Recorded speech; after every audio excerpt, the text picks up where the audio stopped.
Oi, tudo bem? Aqui é o professor Fabrício Pereira. Seguimos com o nosso curso de pensamento latino-americano e africano contemporâneo. Seguimos no módulo 3, segunda aula do módulo 3, que é colonialidade e decolonialidade. E a aula de hoje é a aula 6, né, da nossa disciplina, nossa sexta aula já. O título dela é Marxismo e Indigenismo, de Mariátegui a Garcia Linera. Essa aula vai tratar de dois pensadores que produziram marxismos originais, adaptados à realidade latino-americana e, particularmente, à América Andina, à América indígena. Os temas nacional e indígena se cruzam nas obras do José Carlos Mariátegui e do Álvaro Garcia Linera. O primeiro foi criador de um socialismo que ele denominava indo-americano. Foi fundador do Partido Socialista Peruano, que já começava diferente pelo nome. Era o Partido Comunista, né? Mas os partidos da Internacional Comunista, Terceira Internacional, tinham que ser denominados Partido Comunista do país, né? Do Peru, do Brasil, da Argentina. E ele defendia e defendeu que o partido se chamasse Socialista Peruano, né? Socialista e não comunista, peruano e não do Peru, para já começar por aí uma identificação mais nacional, mais enraizada, mais originária. Bom, o Álvaro Garcia Linera, por sua vez, foi um dos principais referentes do Grupo Comuna boliviano, sobre o qual vou falar um pouco mais à frente, né? E foi vice-presidente da Bolívia de 2006 até 2019. Vamos começar então pelo Mariátegui, né? Como sempre, num sentido cronológico. O nosso autor peruano José Carlos Mariátegui procurou produzir um marxismo original que não fosse, nas palavras dele, nem decalque, nem cópia, mas uma criação heróica. Nesse sentido, o Mariátegui pode ser considerado o fundador do marxismo latino-americano, ou como ele preferia dizer, indo-americano. A comunidade conectada à herança e ao presente indígena da região esteve sempre na base da sua adaptação e recriação do marxismo. Os debates entre o nosso autor, né, e os seus contemporâneos giraram em torno do encontro possível entre marxismo e nação. Um encontro que, na época, na grande maioria das vezes, era mais um desencontro mesmo. Nessa adaptação do marxismo à Indo-América, realizada pelo Mariátegui, o elemento indígena foi central, como eu já falei, né? O que ele chama de problema do índio é uma reviravolta, na verdade, na visão que havia sobre o indígena naquele contexto, né, regional e global do início do século XX. No pensamento peruano, até então, o índio era entendido como passivo, né, como inferior, como ignorante, como uma relíquia do passado em vias de desaparecimento. E se considerava que a nação peruana só poderia vingar e realmente existir com o desaparecimento, né, do indígena, fosse através da mestiçagem ou fosse através da eliminação física, né?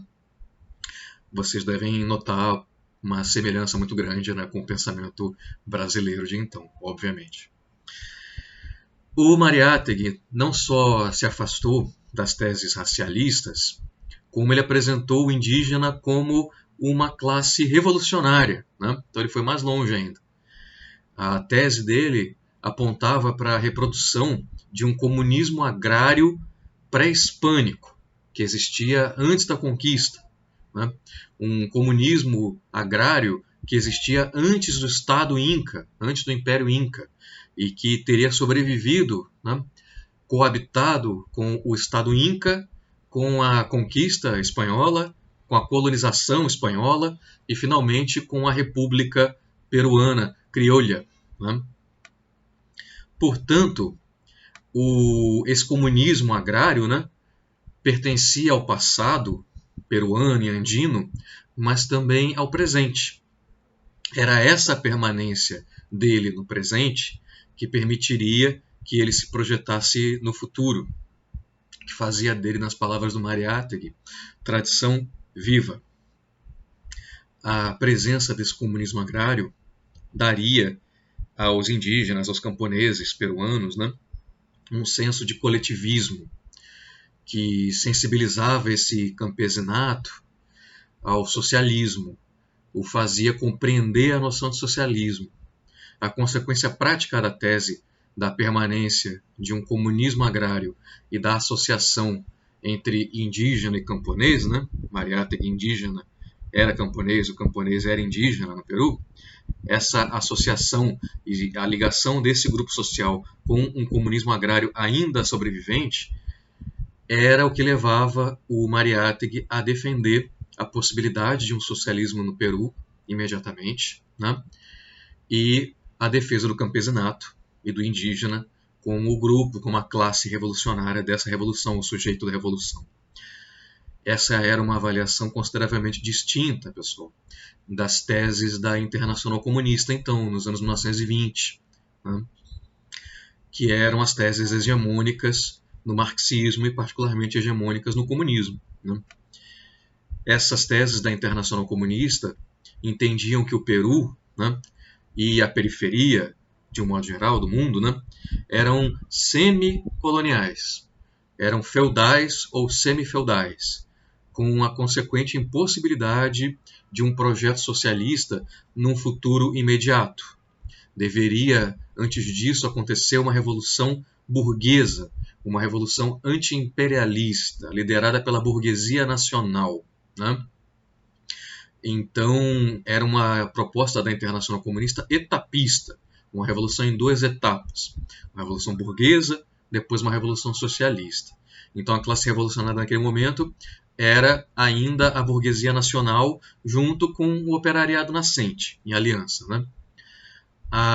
O Mariátegui, além de defender que deveria haver uma revolução socialista imediatamente, não como uma etapa posterior, né? Ele defendia também que o camponês era a classe revolucionária, o sujeito revolucionário, né? O agente dessa revolução. Na obra mais conhecida do Mariátegui, chamada 7 Ensaios de Interpretação da Realidade Peruana, publicada em 1928, o Império Inca era caracterizado, né, como uma agrupação de comunas agrícolas e sedentárias, como uma economia socialista, o Império Inca, que a partir da conquista espanhola foi cedendo espaço, sem desaparecer totalmente, para uma economia feudal, que secundariamente possuía elementos escravistas. É notável, né, que o desenvolvimento anterior à conquista é apresentado pelo Mariátegui como orgânico e natural, enquanto o processo posterior à conquista seria, nas palavras dele, inorgânico, né, artificial, imposto de fora. A República, instaurada no início do século XIX, né, modificou aquele cenário, mas até certo ponto. Teria ocorrido, a partir do advento da República, uma lenta transformação da economia peruana que foi passando de feudal a burguesa, apesar de seguir sendo colonial no quadro do mundo, né, a nível internacional, inserção colonial ou semicolonial no mundo. A burguesia peruana, para o Mariátegui, esteve desde sua origem associada estruturalmente e em seus valores com a aristocracia que então dominava, né? A aristocracia espanhola. Esse processo de adaptação inconcluso à economia capitalista, ao capitalismo, não produziu então uma burguesia nacional, uma burguesia que pudesse comandar a economia nacional, mas apenas servir de intermediária ao imperialismo, preservando na agricultura uma organização semi-feudal. Em consequência disso, né, consequência lógica, é que não havia no Peru, segundo Mariátegui, uma burguesia nacional, uma burguesia progressista. Então Mariátegui sai em busca de qual seria então essa classe revolucionária e chega à conclusão de que é o camponês indígena. Esse desenvolvimento do pensamento dele, né, levou Mariátegui a caracterizar o Peru dos anos 20 como a coexistência de três economias. E aqui eu cito Mariátegui para ficar mais claro, né? Sob o regime de economia feudal nascido da conquista, subsistem na serra peruana alguns resíduos ainda vivos da economia comunista indígena. Na costa peruana, sobre um solo feudal, cresce uma economia burguesa, que, pelo menos em seu desenvolvimento mental, dá a impressão de uma economia retardada. Fecha a citação. O fundamental, então, aqui é observar que a economia comunista indígena seguiria viva em algum nível, né? Na serra, sob a economia feudal nascida da conquista. É isso que permite ao Mariátegui basear o seu argumento numa forma específica de exploração da terra, que é a comuna rural. Lembrem-se depois, lá no grupo do Garcia Lineira, do título do grupo, o grupo Comuna. Né? Voltando aqui, Mariátegui baseia o seu argumento numa forma específica de exploração da terra, que é a comuna rural, e apresenta ela como a base material para a sua estratégia socialista. É o que preserva o sentimento comunista do indígena camponês. É desse modo que o Mariátegui apresenta como socialistas o que eram então 4/5 da população peruana, indígenas e camponeses, né? Todos os dois juntos na mesma identidade para o Mariátegui, entendidos como o mesmo grupo social. E aponta a retomada da terra por esse grupo como central para sua estratégia revolucionária. É o que o Mariátegui denominou no livro o problema da terra. Né? Para o Mariátegui, o desenvolvimento capitalista peruano é efetivamente entendido como atrasado e efetivamente entendido como inferior em relação aos capitalismos dos países do Ocidente. Né? Mas a subsistência da comunidade seria uma vantagem do atraso, pode-se dizer. Né? Portanto, não se anula no pensamento do Mariátegui ainda aquele viés teleológico, aquele sentido de progresso, aquele sentido de evolução histórica, né, na concepção histórica do Mariátegui, que é um sentido muito comum, né, sentido comum ao marxismo hegemônico, enfim, essa teleologia da história, a quase toda a produção do próprio Marx e depois dos seus seguidores. O Mariátegui considera que esse progresso não ocorreu no Peru. Esse congresso foi truncado. No Peru, né, ocorreu nos países ocidentais, ocorreu nos países centrais, mas não no Peru. Então, o pensamento do Mariátegui é um pensamento evolucionista, teleológico ainda, mas ele se abre à possibilidade de desenvolvimentos alternativos, desenvolvimentos capitalistas alternativos, como o próprio Lenin, né, já tinha proposto com a tese dele da via prussiana ao capitalismo, mas isso aqui não é tema dessa aula. Né? O ponto é que o pensamento do Mariátegui se abre à possibilidade de desenvolvimentos alternativos, culminando esses desenvolvimentos alternativos na mesma etapa que seria a etapa superior da humanidade, o socialismo. Né? Essa aula vai ser grande. Passemos então ao Garcia Lineira, Álvaro Garcia Lineira. Ele recentemente resgatou algumas das teses principais do Mariátegui, junto com reflexões de outros autores andinos radicais, como o Fausto Reinaga e como o René Zavaleta. O Garcia Linera também resgatou os manuscritos do Marx Maduro, no final da vida do Marx, especialmente os esboços da carta do Marx à Vera Sassulit, populista russa.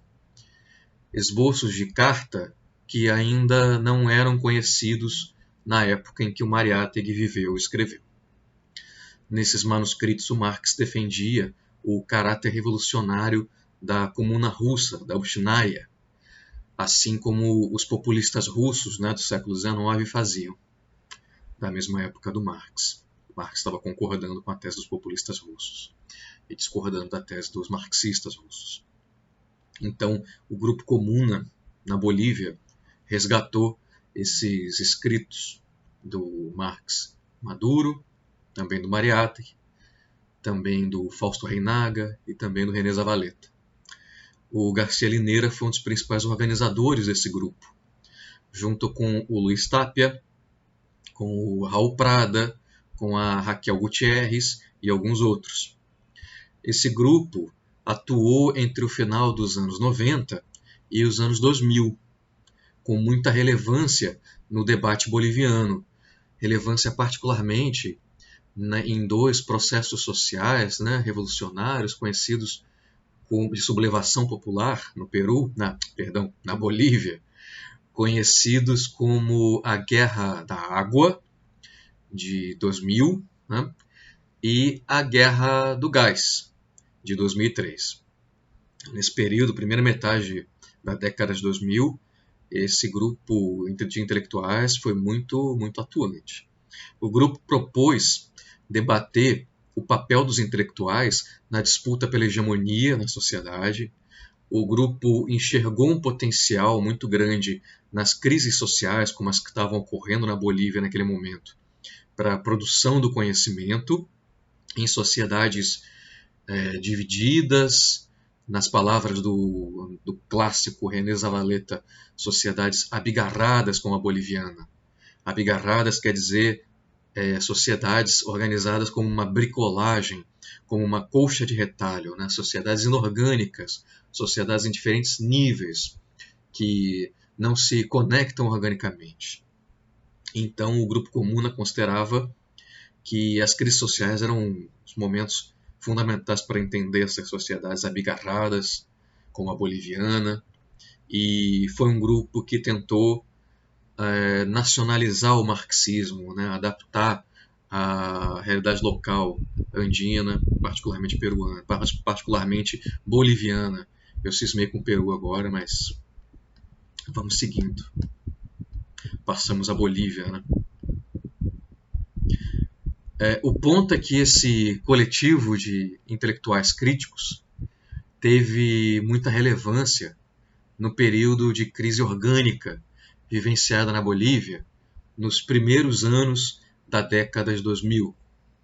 E esse grupo acabou se vinculando com maior ou menor intensidade à alternativa constituída em torno do movimento ao socialismo, MAS, né, e ao Evo Morales.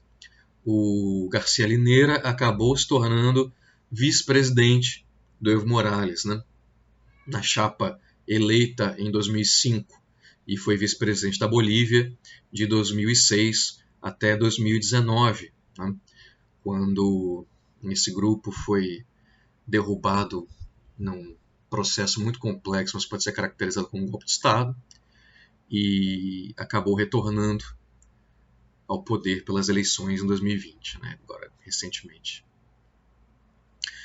No contexto do governo Evo Morales e Álvaro Garcia Linera, né, o grupo Comuna, como costuma acontecer, brigou e rompeu. A posição progressivamente crítica de alguns desses intelectuais em relação ao processo refundador, combinada com a sua defesa irrestrita por parte de outros integrantes do governo, né, acabou por desarticular o grupo. Eles realmente, alguns mais ultra-esquerdistas e antiestatistas, como Tapia, por exemplo, acabaram indo para uma posição radicalmente oposicionista, né? Tentando fazer oposição pela esquerda. E, obviamente, o Garcia Linera foi se ligando cada vez mais às posições hegemônicas do governo e mudando suas visões também até certo ponto. Vamos ver aqui. O Garcia Linera defendeu nos primeiros anos do governo do MAS uma proposta bem moderada, bem nacional popular, bem nacionalista. Ele defendia uma mescla entre elementos capitalistas em chave mais progressista. Uma abordagem, vamos dizer, neodesenvolvimentista, uma abordagem mais estatista, né? Ele defendia uma mescla desses elementos com elementos comunalistas. Ele falava da necessidade, nas palavras dele, de um capitalismo andino-amazônico, como etapa prévia a um socialismo comunitário. Ele defendeu essas teses do capitalismo andino-amazônico como uma primeira etapa, né, antes do socialismo comunitário, ali em torno de 2008, 2009, 2010, mais ou menos por esse período. Aí, depois ele foi passando a discutir mais nos anos seguintes o socialismo comunitário propriamente. O socialismo comunitário ou comunal, né? Esse socialismo, nas palavras do Garcia Linera, advoga ou prevê uma etapa de desenvolvimento capitalista de Estado, né, valorizando o comunalismo, a pequena produção e a diversidade étnico-cultural, antes do socialismo de novo tipo, socialismo comunitário, baseado nas tradições comunais e originárias. Mas o conceito de socialismo comunitário ganhou proeminência para ele nos anos seguintes. Ali em torno de 2015, aproximadamente, o Linera estava defendendo já mais diretamente uma etapa socialista comunitária. O socialismo comunitário, nas palavras do Linera, do Garcia Linera, seria a forma que assume a luta contra o capital, tendo como horizonte e como meio de realização as formas comunitárias de organização social. Aí, nesse ponto, se aproxima muito do socialismo incaico, né, do Mariátegui, socialismo indo-americano. O Garcia Linera se apresenta provavelmente como o mais relevante autor dessa formulação do socialismo comunitário, associando ele mais claramente nos últimos anos ao conceito de bem viver, viver bem, né? Viver bem summa camanha, bem viver summa causae, tema de uma próxima aula nossa, propondo Garcia Linera o socialismo comunitário do viver bem. Muitos conceitos, né? Muita criatividade. A citação que eu vou fazer aqui a seguir para fechar, né? Vamos fechar essa aula, é bem longa, tá? Mas vai ilustrar bem a visão do Garcia Linera sobre o chamado socialismo comunitário do viver bem. Começo a citação. Vamos lá. Como na Bolívia fazemos esta revolução, desde os Andes, a Amazônia, os vales, as planícies e o Chaco, que são regiões marcadas pela história das antigas civilizações comunitárias locais, então o nosso socialismo é comunitário pelo seu porvir, mas também é comunitário pela sua raiz e pelos seus ancestrais. Já que viemos do comunitário ancestral dos povos indígenas, e porque o comunitário está latente no interior das grandes conquistas da ciência e da economia moderna, o futuro necessariamente será um tipo de socialismo comunitário nacional, continental e, em longo prazo, planetário. Mas também o socialismo do novo milênio, que se alimenta da nossa raiz ancestral, incorporará os conhecimentos e as práticas indígenas de diálogo e convivialidade com a Mãe Terra, né? A Pachamama.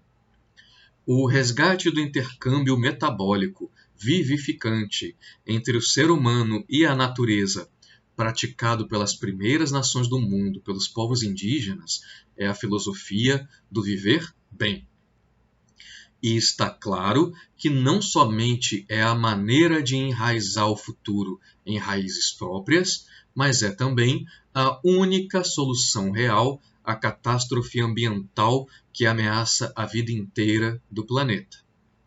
Por isso, o socialismo do novo milênio só pode ser democrático, comunitário e do viver bem. Este é o horizonte de época da sociedade mundial, a única esperança real para uma regeneração. Fecho a citação do Garcia Linera, do texto de 2015, né, que está indicado para a leitura de vocês. Dá para observar claramente pontos de contato entre o pensamento do Mariátegui e do Garcia Linera, nessa junção de marxismo e indigenismo. E aqui o indigenismo é o elemento que permite a defesa da tese de que havia um elemento comunal, uma organização comunal, comunitária da produção e da vida ainda sobrevivente nessas sociedades andinas, né, de que há ainda sobrevivente nessas sociedades andinas, e isso é a base material, simbólica e cultural para a Revolução Socialista, para uma Revolução Socialista própria, originária, para a produção de um socialismo próprio, originário, de novo tipo, nessa região do mundo. Tá? É basicamente a mesma argumentação, né, lá no começo do século XX e agora no começo do século XXI, para esses dois autores, né, simplificando bastante, mas é isso. Espero que vocês tenham gostado. Nos vemos no próximo módulo.